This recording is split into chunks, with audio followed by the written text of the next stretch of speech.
चलो ठीक है, स्टार्ट करते हैं। देखो यहाँ पे मेरे ख्याल में लास्ट क्लास जाते जाते ये वाला क्वेश्चन हो गया था आप लोग का, इसको मैं ठीक है देखो इसके बाद वाले क्वेश्चंस करते हैं।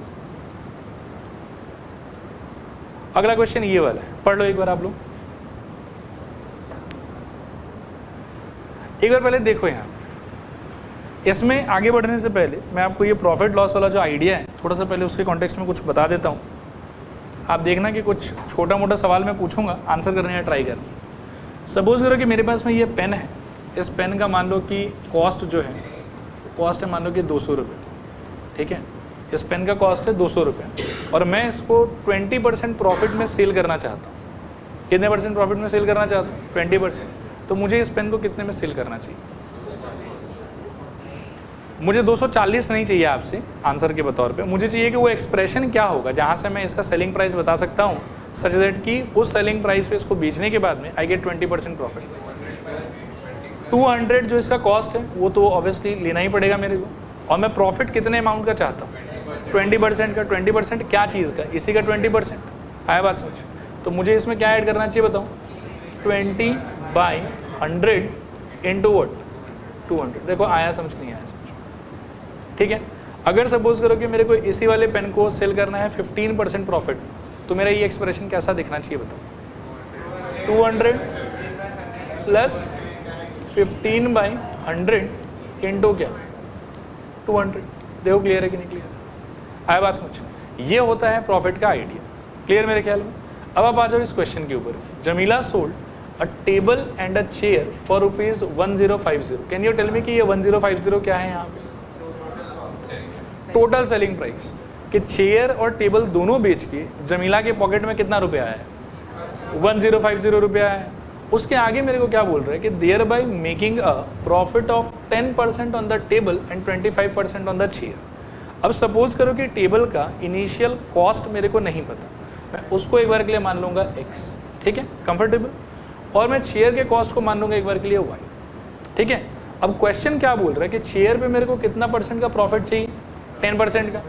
और टेबल सॉरी उल्टा बोल रहा हूँ, टेबल पे कितना परसेंट का चाहिए? 10% का।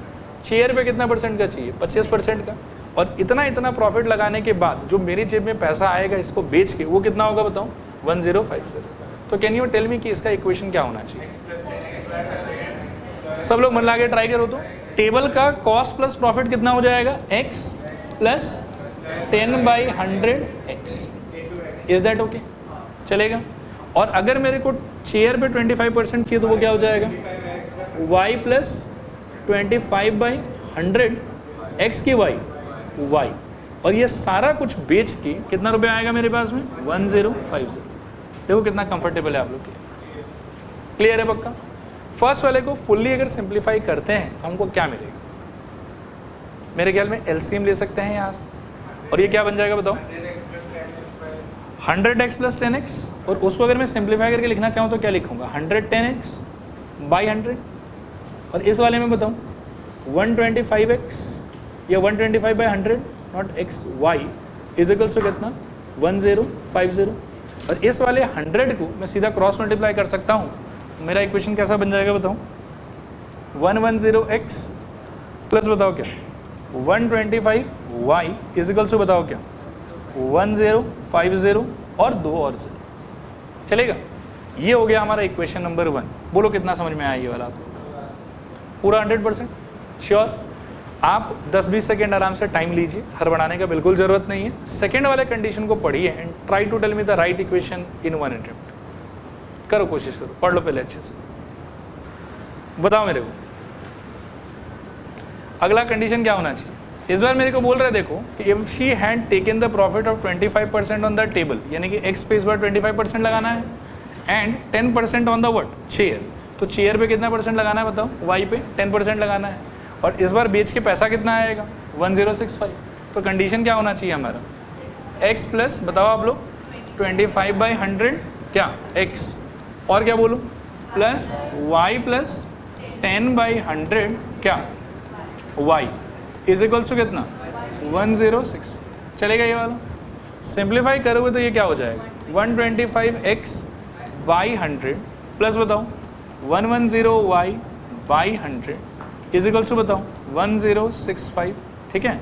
और lastly 125x plus 110y is equals to 106500, ठीक है। अब यहाँ पे होता क्या, देखो एक्साइटमेंट में ना बच्चे इसको सिंप्लीफाई करने लग जाते हैं, 5 से डिवाइड करके, कोई चीज़ से डिवाइड करके, कोई चीज़ से डिवाइड करके। आया बात समझ? वो चीज़ बिल्कुल भी नहीं करना चाहिए इस पर्टिकुलर क्वेश्चन। रीज़न है, रीज़न क्या है, देखो यू विल सी कि पास में हमने एक टॉपिक पढ़ रखा है, जिस टॉपिक का नाम था questions based on exchanged coefficients, questions based on exchanged coefficients. ये वाला मेरे को लगता है कि वही क्वेश्चन है। यहाँ पर आप देखो कि x के पास में 110 है और y के पास में क्या है 125। नेक्स्ट वाले क्वेश्चन में आप देखो कि आपको x के पास में क्या दिख रहा है 125 और y के पास में क्या दिख रहा है 110। तो इसको आप अगर सिंप्लीफाई करोगे तो ये प्रॉपर्टी बर्बाद हो जाएगा और फिर आपको सॉल्व करने के लिए बहुत मेहनत करना पड़ेगा by the method of elimination. Instead अगर आप इस प्रॉपर्टी को ऑब्जर्व यहीं पे कर लेते हो तो एक बार इक्वेशन 1 इक्वेशन 2 को ऐड कर लो और एक बार इक्वेशन 1 और इक्वेशन 2 को सब्ट्रैक्ट कर लो, तो आपके पास में 2 सिंपल इक्वेशन आ जाएगा और वहाँ से आपका सॉल्विंग बहुत ईजी हो जाएगा, ठीक है। इसको मैं सॉल्व करके तो नहीं दिखाऊंगा, सॉल्विंग आप लोग खुद से कर लीजिएगा। यहाँ पे हालांकि सोल्यूशन दिया हुआ है कि लास्ट में जो आंसर है आपका वो आना चाहिए 500 और 400, ठीक है।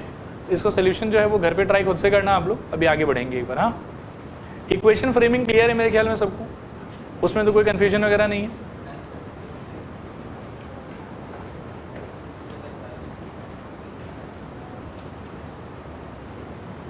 ठीक है, चलो अगले क्वेश्चन की तरफ चल रहे हैं। ये वाला पढ़ो आराम से। इस क्वेश्चन को वापस से पूरा फुल्ली डिस्कस करने से पहले मैं एक रियल लाइफ सिचुएशन आपके साथ में डिस्कस करता हूँ, फिर घूम के हम इस क्वेश्चन पे दोबारा आएंगे, ठीक है। देखिए ध्यान से, सोचिएगा अच्छे से। मान लीजिए कि रेलवे का या कोई चीज़ का 1 फुल टिकट जो होता है ना, उसके अंदर में देखो क्या होता है, 2 चीज़ होता है, ठीक है। अब ऐसे नॉर्मली सोचो कि जैसे ट्रेन का टिकट हो या मान लो कि फ्लाइट का टिकट हो, उसको आज के दिन में ज़रूरी है कि आपको काउंटर पे जाके परचेज़ करना होगा। ये ऐप आ गया, आराम से ऐप पे ही बैठ के सब कुछ कर लो, ऐप में बैठ के सब कुछ कर लो। तो इसमें क्या होता है कि 2 टाइप का जो कॉस्ट आपको फाइनली बियर करना पड़ेगा, उसमें there are 2 components that you have to pay for. एक कंपोनेंट होता है कि ये जो घर बैठ के आपको बुकिंग करने का जो सुविधा मिल रहा है, तो वो इंफ्रास्ट्रक्चर जिसने क्रिएट किया है, जैसे सपोज करें कि वो ऐप क्रिएट किया है या गूगल पे का मेथड क्रिएट किया है, तो वो जो मेथड क्रिएटर है ना, थोड़ा चार्ज वो लेता है, ताकि आपको तो काउंटर पे नहीं जाना पड़ा। काउंटर पे जाना पड़ता तो इनकन्वीनियंस होता ना आपको, लेकिन आप तो घर बैठे बुकिंग कर रहे हो उसको।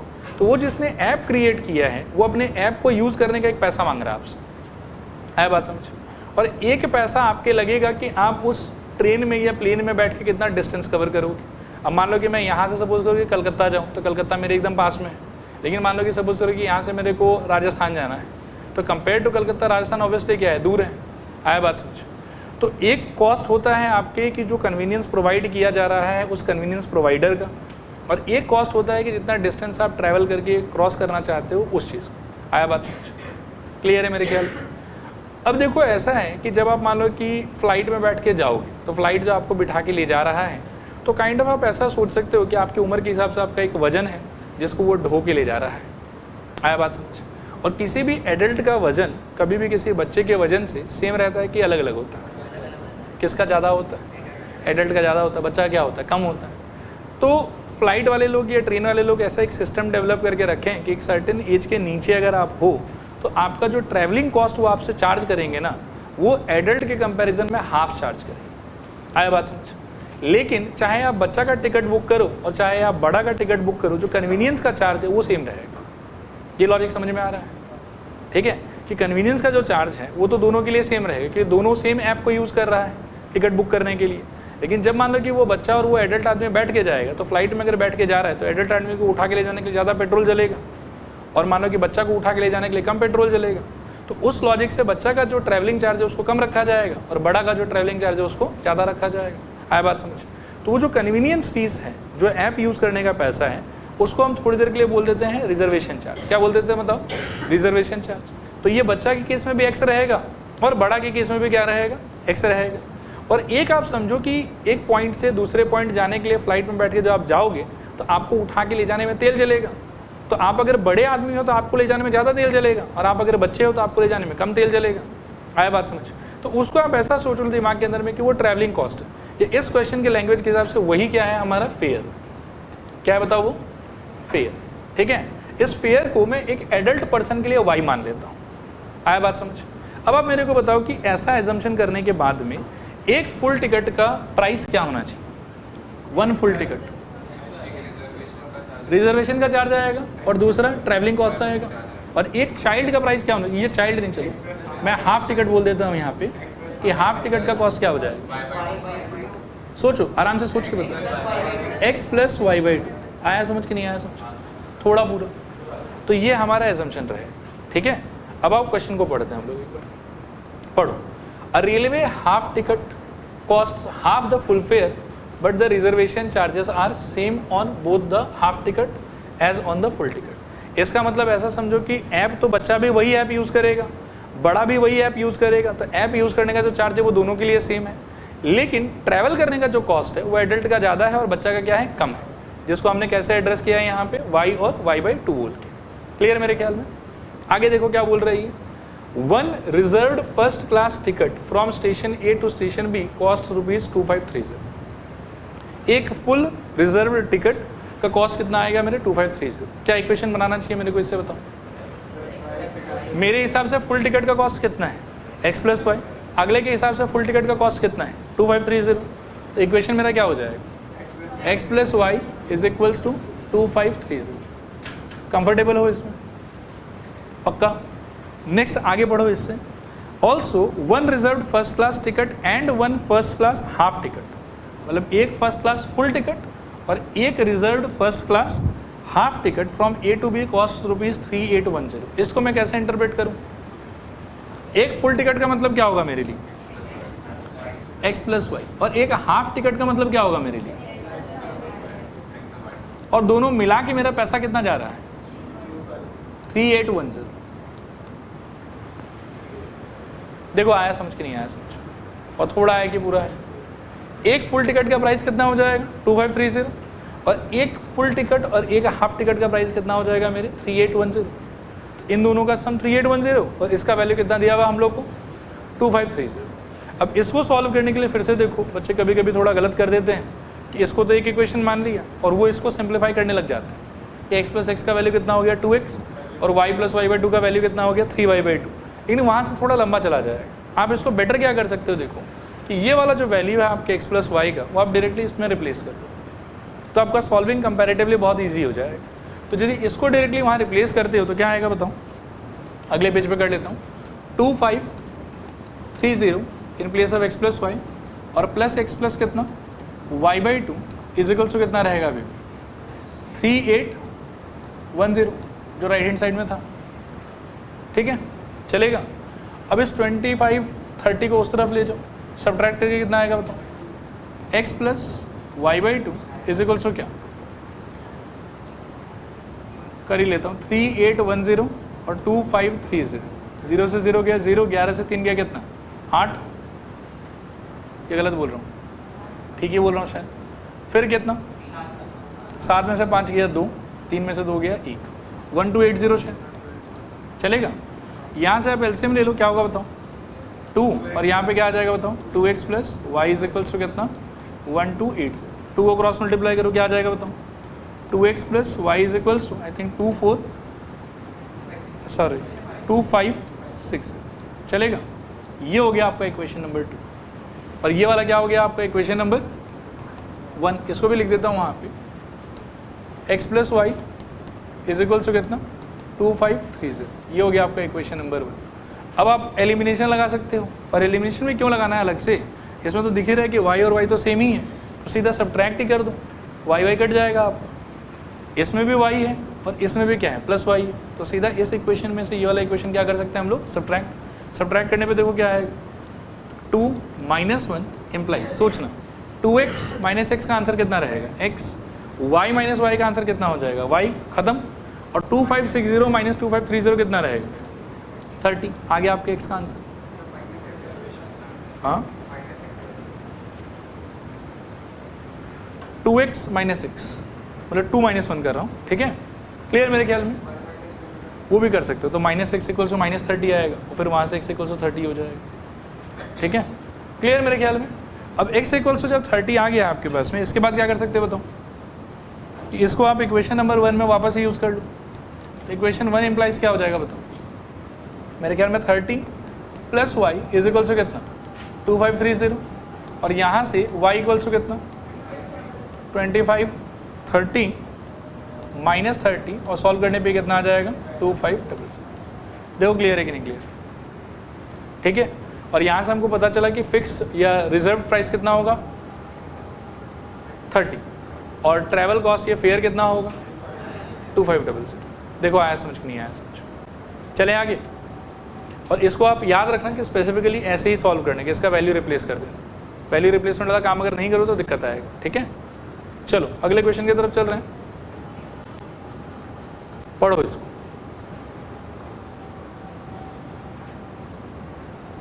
इसको भी डिस्कस करने से पहले पहले थोड़ा सा कॉमन सेंस वाला बात कर लेते हैं। सपोज करो कि किसी स्कीम के अंदर में मेरा 500 रुपये इन्वेस्टेड है, ठीक है, और वो स्कीम मुझे प्रॉमिस करता है कि I will give you profit of 7%।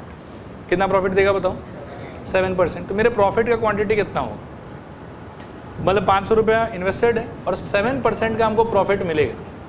इससे मैं अपने प्रॉफिट का अमाउंट कितना डिसाइड कर सकता हूँ बताओ? मेरे ख्याल में 7/100 इंटू क्या? 500, और कितना रुपये का प्रॉफिट आएगा बताओ? 35 रुपीज़। ये कैलकुलेशन आपको समझ में आया कि अगर मेरा कितना इन्वेस्टेड है? 500 रुपये, और अगर प्रॉमिस किया गया है कि प्रॉफिट कितना परसेंट का आएगा? 7% का, तो वो प्रॉफिट लाने का तरीका क्या होगा? 7/100 इंटू 500, एंड सॉल्व करने पे वो कितना आ जाएगा? 35 रुपये। ठीक है, आया ये चीज़ समझ? अब आप आ जाओ एक बार इस वाले क्वेश्चन पे कि Susan invested certain amount of money into 2 schemes A and B which offers interest at rate of 8% per annum and 9% per annum. अब क्या हमको ये पता है कि सुजन ने A में कितना इन्वेस्ट किया और B में कितना इन्वेस्ट किया? ये हमको नहीं पता ये चीज़। अगर नहीं पता है तो स्कीम A के अमाउंट को मान लो X एंड स्कीम B वाले अमाउंट को क्या मान लेंगे हम लोग? Y। ये बात समझ में आता है? अब स्कीम A जो है वो इंटरेस्ट आपको कितने रेट से ऑफर कर रहा है? 8%, और स्कीम B कितने रेट से ऑफर कर रहा है? 9%। और आपको फर्स्ट केस में टोटल इंटरेस्ट जो रिसीव हुआ वो कितना हुआ? 1860। तो अगर आपने सोचना थोड़ा ध्यान से, हाँ, अगर आपने X रुपया इन्वेस्ट किया था और आपको इंटरेस्ट मिल रहा था 8% पर एनम से, तो कितना इंटरेस्ट आपके पास आएगा? जैसे आप इस क्वेश्चन को देखो, 500 मैंने नहीं, आराम से सोचो एक बार अच्छे से। मैंने 500 इन्वेस्ट किया था और मेरे को 7% का इंटरेस्ट मिल रहा था, तो इंटरेस्ट मेरे को कितना मिला था? 7/100 इंटू 500। ये ना उस प्रॉफिट वाले सिचुएशन की तरह नहीं है कि cost price plus percentage into cost price, वैसा नहीं है। इसमें क्या है कि सिर्फ इंटरेस्ट का बात चल रहा है। तो अगर मैंने 500 रुपये इन्वेस्ट किया है, इंटरेस्ट मेरे को अगर 7% से मिलेगा तो मेरे को इंटरेस्ट इतना मिलेगा, 7% ऑफ 500, बात खत्म। ठीक है, तो इसमें देखो सुजन ने ए में इन्वेस्ट कितना किया है? X। इंटरेस्ट उसको कितने से मिलेगा? 8% से। तो इंटरेस्ट कितना मिलेगा उसको? That will be 8/100 into X। बस आप कुछ X प्लस 8/100 इंटू X बोल रहे थे? नहीं मैं अगर लिख के दिखा देता हूँ। देखो फर्स्ट केस का मीनिंग यहाँ पे होना चाहिए 8/100 इंटू X प्लस दूसरे में कितना परसेंट से मिल रहा है? 9/100 into Y is equals to कितना? 1860। देखो ये समझ में आया कि नहीं आया बात समझ? इस क्वेश्चन के अंदर में यदि ऐसा बोला हुआ रहता ना, सुनना थोड़ा ध्यान से, अगर ऐसा बोला हुआ रहता कि she received 1860 as annual amount, सोचना थोड़ा ध्यान से, she received 1860 as annual amount, तो उस केस में होता है x plus 8/100 x plus y plus 9/100 y is equals to 1860। क्योंकि अगर अमाउंट का बात चल रहा है तो फिर आपका इन्वेस्टेड पैसा प्लस इंटरेस्ट वो दोनों मिला के अमाउंट होता है। आप सोच के देखो एक बार, वापस इस सिचुएशन पे आ जाओ तो थोड़ा कंपेयर करने का ट्राई करो। अगर मैंने 500 इन्वेस्ट किया है, 7% से इंटरेस्ट मिल रहा है, तो मुझे इंटरेस्ट कितना मिलेगा? 35 रुपये। लेकिन मेरा अमाउंट कितना बनेगा? 500 plus the interest which I received. आया बात समझ? तो आप यहाँ पे दो लैंग्वेज है। यहाँ पे एक लैंग्वेज है कि इस सिचुएशन में if I am interested only in finding the interest, तो उसका आंसर तो होगा भाई 7/100 इंटू 500, बात खत्म, और कुछ ऐड वैड नहीं होगा कहीं पर भी। लेकिन अगर मुझे इंटरेस्ट है क्या चीज़ में, अमाउंट में, तो अमाउंट का लॉजिक अलग है। अमाउंट का लॉजिक है कि जितना इन्वेस्ट किया था वो तो रहेगा ही, और प्लस जो मेरे पास में इंटरेस्ट आ रहा था वो भी रहेगा। तो 7/100 इंटू 500, मैं उन सब में नहीं जाना चाहता, कंफ्यूज हो गए फालतू आप लोग, ठीक है। अब बस ये समझो कि खाली इंटरेस्ट अगर आपको चाहिए ना, तो आपका कैलकुलेशन इस तरीके से परफॉर्म करना पड़ेगा आपको। और यदि आपको अमाउंट चाहिए तो जो पैसा इन्वेस्ट किया था वो भी चाहिए होगा, और जो इंटरेस्ट मिलेगा वो भी चाहिए होगा। आया बात समझ। अब आप यहाँ के लैंग्वेज में देखो कि यहाँ पर अमाउंट का बात चल रहा है कि इंटरेस्ट का बात चल रहा है, इंटरेस्ट का बात चल रहा है। तो मैं सिर्फ ये वाला एक्सप्रेशन लूँगा कि प्लस एक्स भी करूँगा, इसमें सिर्फ ये वाला एक्सप्रेशन लूँगा। लेकिन यहीं पर अगर ये टोटल इंटरेस्ट की जगह टोटल अमाउंट लिखा हुआ होता तो हमको क्या करना होता, x plus 8/100x plus y plus 9/100y is equals to 1860। इस चीज़ को लेकर आपको थोड़ा केयरफुल रहना है।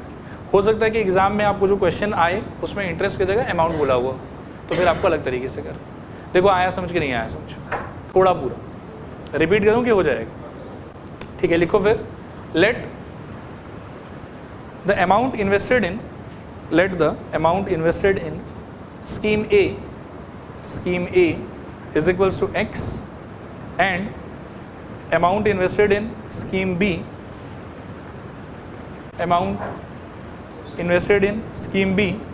is equals to Y, therefore नीचे लिखना 8/100x plus 9/100y is equals to 1860, ठीक है।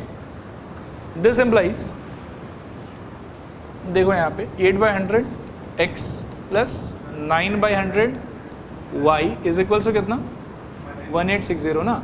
तो दोनों का 100 कॉमन लेके वहाँ चला जाएगा, तो ये हो जाएगा 8x plus 9y is equals to 186000, ठीक है। ये हो गया हमारा इक्वेशन नंबर 1। अब मैं आपको एक मौका देता हूँ कि आप मेरे को सेकेंड इक्वेशन बताओ, अगर आपको ये समझ में आ गया तो। 9x plus 8y equals to 186020. 9x plus 8y is equals to 1880. मुझे वो फॉर्मेट बताओ, ये वाला, मुझे सिंप्लीफाइड फॉर्म नहीं चाहिए। 9/100x plus 8y, इसमें क्या बोल रहा है कि आप अगर अपना इन्वेस्टमेंट वाला अमाउंट एक्सचेंज कर देते हो, मतलब जो पैसा पहले 8% पे लगाया था अब उतना पैसा किस पे लगाओगे, 9% पे, और जो पैसा पहले 9% के रेट पे इन्वेस्टेड था वो पैसा आप कहाँ लगाओगे, 8% पे। तो जो आपका टोटल आने वाला इंटरेस्ट है वो पिछले बार के मुकाबले 20 रुपया ज़्यादा आएगा। पिछले बार कितना आया था, 1860, इस बार कितना आएगा, 1880। आया बात समझ। और इस तरफ क्या चेंजेस हो जाएगा, it will now become 8/100y plus 9/100x is equals to 1880। और फिर सिंप्लीफाई करके जो आप लोग बता रहे थे वो आ जाएगा। क्लियर मेरे ख्याल में। Should I repeat the idea कि हो जाएगा, हो जाएगा। लिखिए सेकेंड कंडीशन के लिए, एक सेकेंड रुको,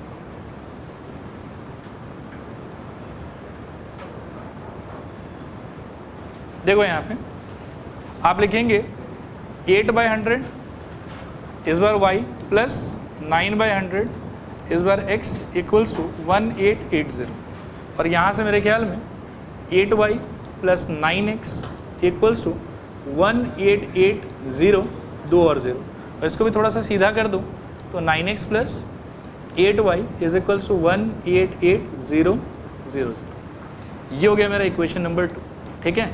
वापस से देखो, अगर आप एक कीन ऑब्जर्वर हो तो आप कुछ बहुत बढ़िया ऑब्जर्व कर पाओगे एक्सचेंज कोएफिशिएंट्स। तो वापस से आप प्योर एलिमिनेशन लगाने का ट्राई मत करना, फालतू का सोल्यूशन लंबा होगा। आप एक बार ऐड कर लेना, एक बार सबट्रैक्ट कर लेना, मस्त आंसर आ जाएगा, चलेगा। देखो हम लोग को पता करना है कि how much money did she invest in each of the scheme. तो एक्स का जो आंसर आएगा वो एक स्कीम वाला मतलब अमाउंट हो गया, और वाई का आंसर दूसरा स्कीम वाला अमाउंट हो गया, ठीक है। अब समझ में आया पूरा। अच्छा सुनो, डन है। नेक्स्ट वाला पेज देख लो। मैं वापस से बस एक चीज़ को लेके थोड़ा सा कंसर्न हूँ इस क्वेश्चन में। अगर हमको ऐसा बोलता है कि 1860 इज माई टोटल इंटरेस्ट, तो इक्वेशन हमारा बनेगा ऐसा। लेकिन अगर बोलता है कि 1860 इज माई टोटल अमाउंट, तो इक्वेशन बनेगा कैसा बताओ, x plus 8/100x plus y plus 9/100y is equals to 1860। बाकी सिंप्लीफाई करके आंसर तो आ ही जाएगा। क्लियर मेरे ख्याल में।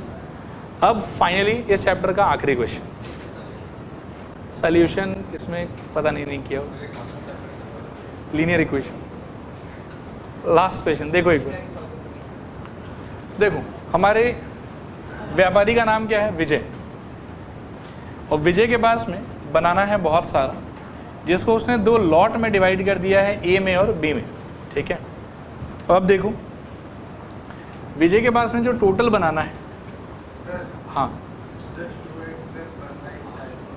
नहीं, अभी सुनो एक बार, टोटल बनाना को विजय ने 2 कैटेगरी में डाल दिया। एक कैटेगरी का नाम क्या बोला, ए, और एक कैटेगरी का नाम क्या बोला, बी। अब जो मैं एक्सप्लेन कर रहा हूँ बस ध्यान से सुनते जाओ इसको। ऋषभ मेहंदी लगा रहे हो क्या, देखो ध्यान से देखो, विजय के पास में जितना भी बनाना था उसको उसने कितने कैटेगरी में डाल दिया, 2। एक कैटेगरी का नाम क्या है, ए, और दूसरे कैटेगरी का नाम क्या है, बी। अब मुझे नहीं पता कि ए कैटेगरी में कितना बनाना गया होगा और बी कैटेगरी में कितना बनाना गया होगा। मैं दोनों कैटेगरी को एक सिंबल से रिप्रेजेंट कर देता हूँ, मतलब भाई रैंडमली बना रहा हूँ, ठीक है, इसमें कितना भी क्वांटिटी हो सकता है। ये मान लो कि ए में जाने वाला बनाना है, ठीक है, और इस तरफ सपोज करके बी में, और वैसे बनाना थोड़ा सा अलग होगा, तो बी में ये सैड और एंग्री वाला जो है वो डाल देते हैं, बोले इतना बनाना बी में आ गया। अब क्वेश्चन क्या है उसको थोड़ा सा ध्यान से हमको समझना पड़ेगा। कुछ बनाना ए में गया होगा, कुछ बनाना बी में गया होगा। ए में कितना गया I don't know, and B में कितना गया that also I don't know. तो ए वाले कलेक्शन को मैं मान लेता हूँ कि इसमें एक्स बनाना गया होगा इनिशियली, ठीक है, और बी वाले में कितना गया होगा, वाई गया होगा। तो इस हिसाब से टोटल बनाना कितना होता है, एक्स प्लस वाई। ये एक बार हम दिमाग में रखेंगे। अब क्वेश्चन मेरे को क्या बोल रहा है, फर्स्ट केस के अंदर में कि बी के अंदर में जितना भी बनाना है सारा बनाना 1 रुपया करके बिक्री हुआ है, तो इससे जनरेट होने वाला जो टोटल इनकम है वो कितना होगा। 1 बनाना का 1 रुपया, 2 बनाना का 2 रुपया, 3 बनाना का 3 रुपया, 4 बनाना का 4 रुपया, 5 बनाना का 5 रुपया, वाई बनाना का कितना, वाई रुपया। आया बात समझ। तो यहाँ से जो आ जाएगा, मतलब बी का बनाना बेच के जो पैसा आएगा मेरे पास में वो होगा 1 × वाई टेक्निकली, ठीक है, यहाँ तक ओके। मेन जो गलती होता है स्टूडेंट लोगों से वो होता है ए के कैलकुलेशन। ए में हमको क्या बोला गया है कि 2 रुपये में 3 बनाना बिक्री होगा। 2 रुपये में कितना बनाना जाएगा, 3 बनाना जाएगा। यहाँ तक बात समझ में आ रहा है। अब इस चीज़ को इक्वेशन में कन्वर्ट करने के लिए आपको क्या करना पड़ेगा, आप मन में ऐसा सोचो कि ये जितना बनाना है ना, इसका आप पहले बनाओगे 3 बनाना का बंडल। आया बात समझ। आप क्या करोगे कि आप 3 बनाना का बंडल बना लोगे। देखो ये एक बंडल हो गया आप, and this bundle is going to sell in 2 rupees. आया बात समझ। यहाँ से फिर से एक और मान लो कि 3 बनाना का बंडल बना देता हूँ, ठीक है। इस बंडल को भी 2 रुपये में बेच लेंगे। इसका भी 3 बंडल का बना, मतलब 3 बनाना का बंडल बना लो आप 2 रुपये। यहाँ से भी 3 बनाना का बंडल बना लो आप 2 रुपये। यहाँ से भी 3 बनाना का बंडल बना लो आप 2 रुपये। 3 बनाना का बंडल बना लो आप 2 रुपये, और 3 बनाना का बंडल बना लो आप 2 रुपये। आया बात समझ। क्योंकि इसमें बोला ही है कि हर 2 रुपये में आपको कितना बनाना बेचना है, 3 बनाना बेचना है।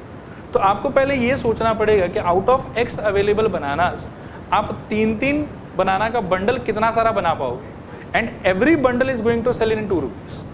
आया बात समझ। तो सबसे पहले आपको ढूंढना पड़ेगा कि how many bundles will be there, ठीक है। एंड बंडल्स को ढूंढने के लिए आपका आंसर होगा total number of bundles x. 3 का बंडल बनाना है तो डिवाइडेड बाई 3। आया बात समझ। And each of the bundle is going to sell for how many rupees, 2 rupees. तो 1 बंडल बेच के 2 रुपया, 2 बंडल बेच के 4 रुपया, 3 बंडल बेच के 6 रुपया। तो x/3 बंडल बेच के कितना आएगा, 2 × x/3, ठीक है। तो इस वाले पार्ट को बेच के according to first language the money that I will get will be 2 × x/3, ठीक है। और फर्स्ट केस में पूरा पैसा जो मैंने रिसीव किया इनका सम दैट इज इक्वल्स टू 400। देखो ये है इसका इक्वेशन बनाने का तरीका। आया समझ कि नहीं आया समझ, ठीक है। रिपीट करूं किसी पार्ट को कि हो जाएगा श्योर। तो अगर सच में श्योर समझ में आ गया आपको तो सेकंड पार्ट आप मेरे को बताने का ट्राई करो, पढ़ो और सोचना अच्छे से, हड़बड़ाना नहीं है, एकदम आराम आराम से।